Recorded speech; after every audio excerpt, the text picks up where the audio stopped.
시청자 여러분, JTBC 뉴스룸을 시작하겠습니다. 오늘은 제79주년 광복절입니다. 우리에겐 더없이 뜻깊은 날이지만 보시는 것처럼 반쪽에 났습니다. 정부 경축식 따로, 광복회 기념식 따로 열린 겁니다. 이런 상황에서 열린 광복절 기념식에서 윤석열 대통령은 일본 과거사 문제는 언급하지 않았습니다. 먼저 김태영 기자입니다. 올해 광복절 경축식에 광복회는 끝내 참석하지 않았습니다. 1965년 광복회 창설 이후 처음입니다. 우원식 국회의장과 더불어민주당 등 6개 야당도 불참했습니다. 김영석 독립기념관장 임명이 철회되지 않고 정부가 건국절을 추진한다는 의심 역시 거두지 못하면서 결국 반쪽짜리 광복절이 돼버린 겁니다. 윤석열 대통령은 이런 논란을 잠재우려는 듯 경축사에서 건국절 주장에 선을 그었습니다.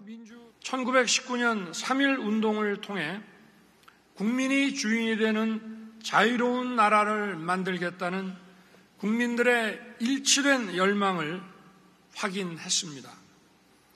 이러한 열망을 담아 상해 임시정부를 세웠고 대통령실 관계자는 특정 단체가 인사 불만을 핑계로 불참했다고 해 광복절 행사가 훼손된 건 아니라면서 있지도 않은 정부의 건국절 계획을 철회하란 억지 주장에 대해선 엄정 대응할 것이라고 밝혔습니다. 올해 경축사에서 윤 대통령은 일본 과거사 문제는 일절 언급하지 않았습니다. 지난해엔 일본을 보편적 가치를 공유하고 공동 이익을 추구하는 파트너라고 한 바 있습니다. 윤 대통령 부부는 경축식 참석에 앞서 국립현충원을 찾아 서거 50주기를 맞은 고 유경수 여사 묘역을 참배했습니다. 전날엔 박근혜 전 대통령과 통화해 한남동 관저로 식사 초청을 했다고 대통령실은 밝혔습니다.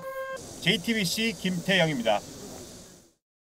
광복회는 처음으로 정부 경축식에 참석하지 않고 5km 떨어진 곳에서 따로 기념식을 열었습니다.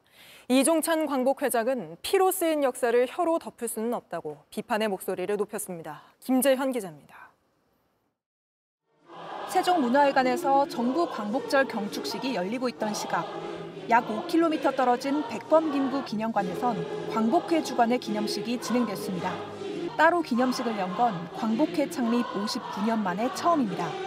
독립운동가 후손 등 광복회 회원과 야권 인사 500여 명이 참석했습니다. 이종찬 광복회장은 기념사에서 참담한 심경이라고 밝혔습니다. 왜곡된 역사관이 버젓이 활개치며 역사를 허투루 재단하는 인사들이 역사를 다루고 교육하는 자리 정면에 등장하고 있습니다. 김형석 독립기념관장뿐만 아니라 역사관 논란이 제기된 인사들 모두 문제가 있다는 겁니다. 이들의 친일 사관과 건국절 제정 시도가 독립운동의 역사를 송두리째 부정하고 있다고 비판했습니다. 피로 쓰인 역사를 혀로 논하는 역사를 덮을 수는 없습니다. 김형석 관장이 정부 행사에 참석하면서 신고 인사가 각각 다른 행사에 참석하는 상황도 벌어졌습니다. 기념관 밖에선 독립운동가 선양단체 25개 연합이 김 관장 임명의 철회를 요구하며 대통령실까지 약 3km를 행진했습니다. 독립기념관에선 신임 관장이 불참한 가운데 천안 씨가 주관한 기념식이 열렸습니다. 김 관장이 정부 경축식에 참석한다며 매년 열리던 행사를 돌연 취소하자 천안 씨가 단독 개최한 겁니다. 독립기념관 한쪽에선 야당과 시민단체 회원들이 김 관장의 사퇴를 요구하는 집회를 열었습니다. 참석자들은 김 관장이 독립운동의 성지인 독립기념관 관장 자격이 없다고 했습니다. JTBC 김재현입니다. 우리 땅 독도를 영토 분쟁 지역으로 표현해 논란이 됐던 군 정신교육 교재가 최근 수정돼 다시 발간됐습니다. 그런데 지난 교재에 담겨 있던 홍범도, 김좌진 등 독립 영웅들의 이름이 이번 교재엔 빠져 있다는 사실이 새롭게 드러났습니다. 구혜진 기자의 단독 보도입니다.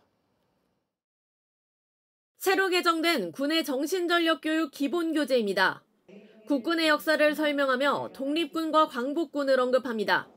하지만 핵심 인물인 홍범도 장군과 김좌진 장군, 김구 선생 등 독립운동가의 이름은 보이지 않습니다. 홍범도 장군의 경우 5년 전 교재에선 일본군과 수십 차례 전투를 벌여 친일파 세력을 응징하는 등 큰 활약을 했다고 명시했습니다. 박근혜 정권 시절 만들어진 교재에도 홍범도 장군이 대승을 거둔 사실이 적혀 있습니다. 하지만 이번엔 빠진 겁니다.